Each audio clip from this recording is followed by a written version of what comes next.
各位網友，大家好，又嚟到叻仔煲靚湯嘅時候啦。咁今集煲嘅就係正值當造，能夠驅寒保暖、潤腸排毒、化痰止咳，一湯已經可以兩食嘅芥菜番薯魚滑湯。咁如果試過食譜，認為好飲有益、夠晒合時，幫到你嘅話呢，記得俾個 like 叻，分享埋俾朋友，同埋留言話我知啱唔啱你嘅口味啦。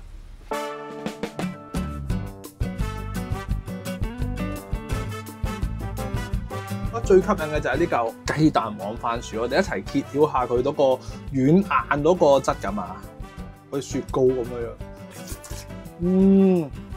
眨下眼，我哋又嚟到街市啦，咁就先帶大家咧買咗啲平靚正嘅雞蛋黃番薯先。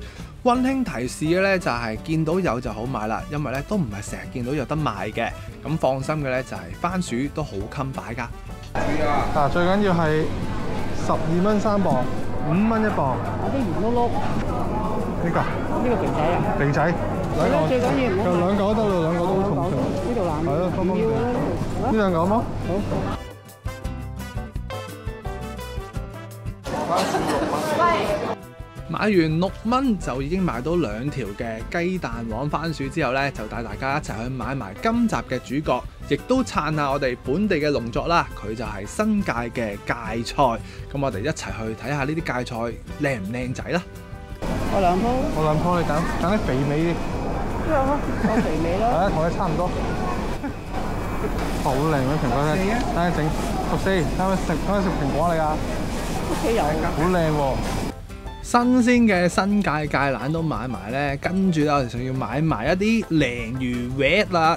咁鯪魚滑其實真係唔係個個國家都會有㗎。咁啊喺身在外地嘅網友呢，不妨我哋又睇下而家香港又賣緊幾錢啦。我又去嗰間咯，呢兩間啊嘛。咁啊呢度啊買20蚊間，你買少少夠咯喎。20蚊咯。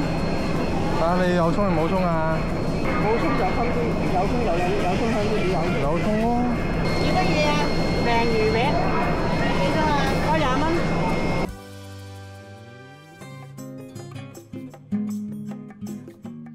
各位網友，大家好，又翻到嚟叻仔廚房啦。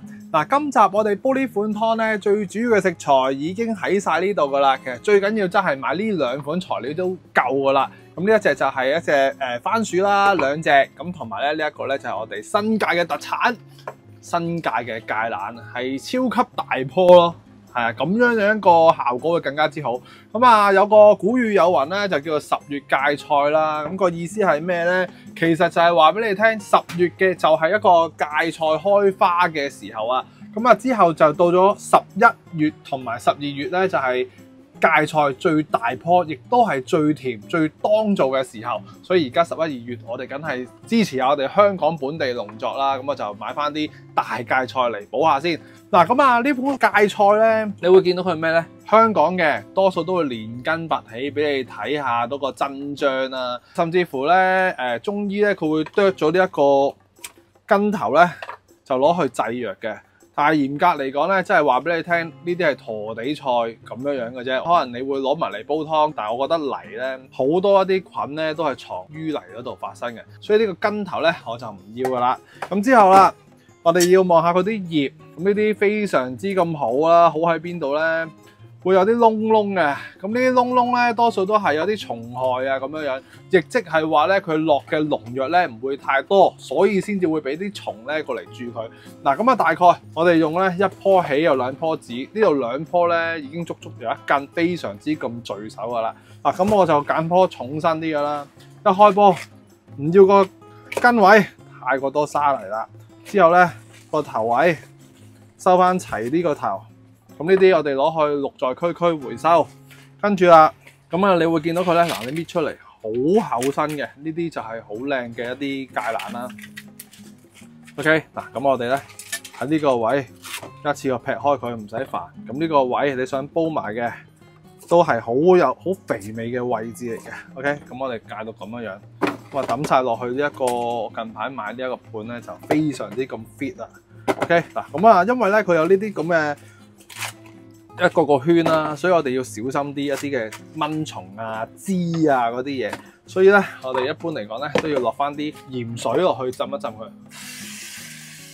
咁樣咧就可以充分咁殺下啲枝啊，有啲咁嘅嘢咧。咁啊浸佢大概係15至到30分鐘咁上下啦。咁一邊浸芥菜嘅時候，一邊咧我哋就順手輕輕咁認識下芥菜有啲咩功效啦。咁芥菜咧就能夠抗氧化啦、抗癌啦、穩定血壓啦、預防大腦退化啦，即係食完會醒少少嘅，仲能夠係抗發炎、預防骨質嘅疏鬆、改善眼睛嘅健康同埋改善便秘㗎。所以咧一到咗10月、11月同埋12月咧，得閒我哋都要食下芥蘭先得嘅。認識完呢啲咁有益嘅芥菜之後咧，跟住我哋就要處理埋呢一個雞蛋黃番薯。我哋批完皮，又睇下佢有幾咁雞蛋黃啦。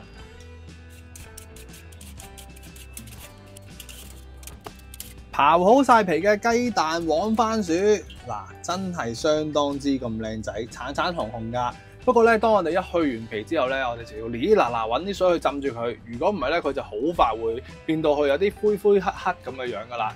咁另外啦，我哋都輕輕了解下番薯有咩好處啦。咁佢最主要咧就係因為佢高纖維啊，所以就更加能夠係幫助我哋排便排毒咁啦，同埋咧能夠係抗炎症啦、抗癌啦、保護視力啦，同埋佢有好強勁嘅飽肚感啊，所以就能夠係控制體重咁啦，更加係可以改善心血管疾病嘅風險嘅。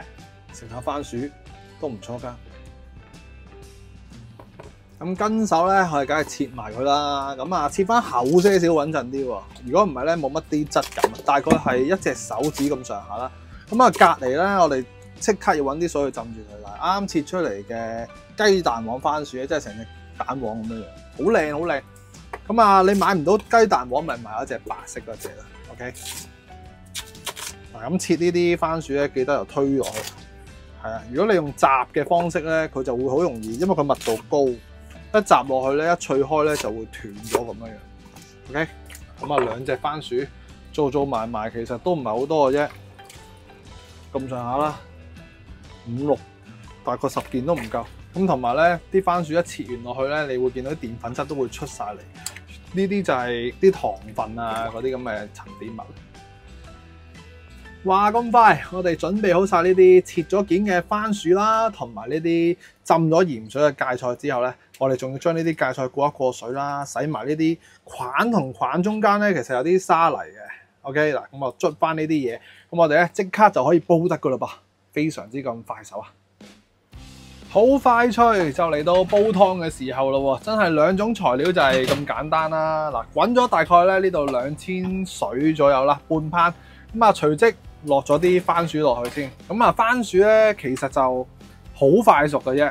咁啊，大概我哋咧較翻一個中地細些少嘅火，由得佢咧慢慢去滾住先。咁啊，順手啦，嗱，我就會比較上係想快啲啊。你有心機啲嘅話，可以落咗啲菌先，之後先再滾葉嘅。但係嚟講咧，我自己想就手，大概成款湯咧，我哋大概半個鐘頭都已經搞掂㗎啦。咁啊，落埋呢啲芥菜落去煲。嗱，咁淨係得兩樣嘢咧，就會比較寡啲嘅。但係咧，如果你食素嘅，咁啊可以加啲昆布啊、海帶啲嚟去提鮮佢嘅味道啦。甚至乎你加少少冬菇落去咧，攞翻少少鮮味都 OK 嘅。但係如果我哋唔係食素湯咧，嗱，梗係一流啲，更加之美味，梗係落翻隻鹹蛋黃落去先啦。咁啊由得佢滾住先，咁款湯咧會更加之好味嘅。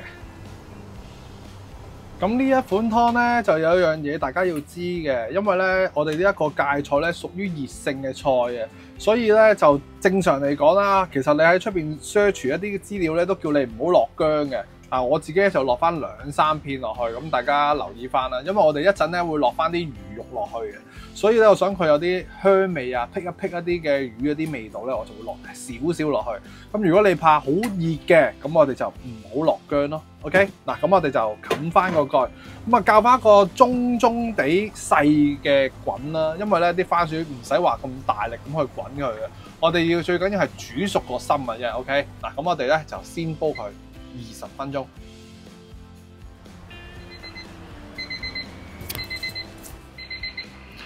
微滾狀態20分鐘之後，我哋即刻咧開嚟望下先。嗱，呢個時候咧，你會見到啲番薯係點咧？仲係好完整嘅。嗱，真係叫做微滾喎。如果你太過大火力嘅話咧，會點樣樣咧？啲番薯咧嗱，你會見到有啲粉身碎骨散咗出嚟，所以咧唔好用太過滾嘅火嚟滾咯。係啊，慢慢漚熟嗰啲番薯，咁佢又會見到好完整咁樣樣。咁呢個時候我哋要落味咯。咁我自己咧就想佢有啲消滯嘅作用同埋香啲咧，嗱俾翻1茶匙嘅胡椒粉落去。之後咧，雖然我哋落咗隻鹹蛋，但係咧都需要些少鹽落去調下味嘅。咁大概半茶匙左右啦。之後啦，咁我哋唔係煲齋湯啊嘛，咁我哋個片頭唔知有冇俾大家睇咧？係因為太過血腥啊啲魚檔嗰啲淡水嗱，咁呢啲魚滑啊，咁我哋今次呢款湯咧就係靠魚滑嚟去做一個肉嘅味道啦。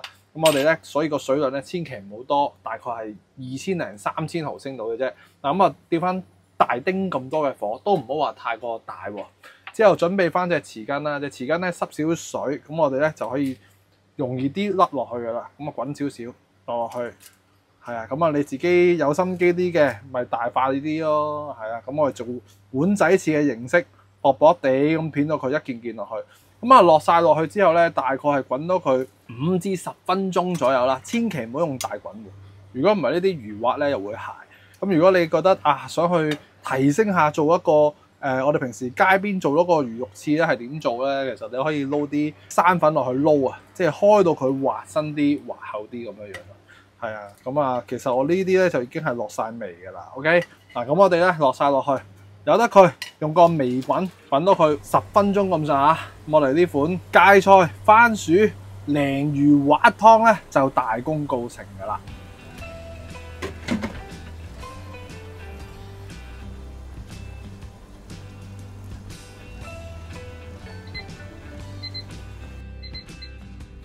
好啦，咁就慢慢火滾咗10分鐘啦，即刻望下我哋嘅魚肉咩環境啦。嗱，而家真係好有生菜魚肉翅嗰個 feel 啦。咁全部咧都會係脹卜卜。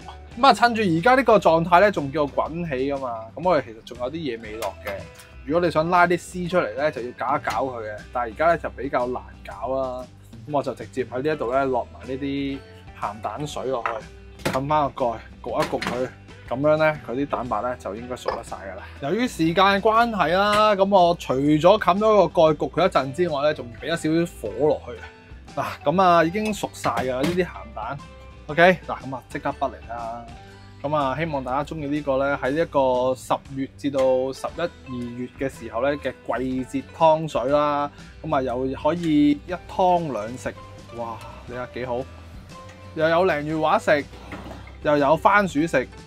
同埋咧，雖然係一定好食噶啦，但係咧記住一樣嘢咧，我哋啲芥菜咧個熟食係偏向熱性，咁所以咧啲中醫師咧都會教我哋咧就係容易啲上火。而我咧點解加啲薑片落去咧？唔係想火上加火，而係想啲魚肉咧會好食啲。咁所以咧溫馨提示就係，如果大家係怕上火嘅，千祈咧就唔好落呢2片薑啊咁。OK，咁希望大家中意今集呢款芥菜番薯鯪魚肉湯，半個鐘頭左右，大功告成，一湯兩食。咁如果你都中意呢份食譜，記得俾個 like，分享埋俾朋友。咁我哋喺10月至到12月都有一啲咁season咁有季節性嘅湯水飲下啦。咁我哋下條片再見，拜拜。咁呢款湯煲完出嚟嗰個芥菜味咧，真係好香。仲有些少嘅魚味，但係其實咧除咗呢個魚我覺得做得幾好之外咧，即係容易戒落去又調晒味咧，真係要去啲相熟買開嘅地方咧，先至會有好味嘅鯪魚滑，唔使自己搞咁多嘢。但係其次，我覺得最吸引嘅就係呢嚿雞蛋黃番薯，我哋一齊揭曉下佢嗰個軟硬嗰個質感啊，好似雪糕咁樣嗱。所以見到雞蛋黃番薯，記得買翻嚿嚟試下。見到都好想食咧，見到有就買嚟試下啦，真係一湯兩味，點可以唔試下？好啦，記得俾個 like，多謝支持，拜拜。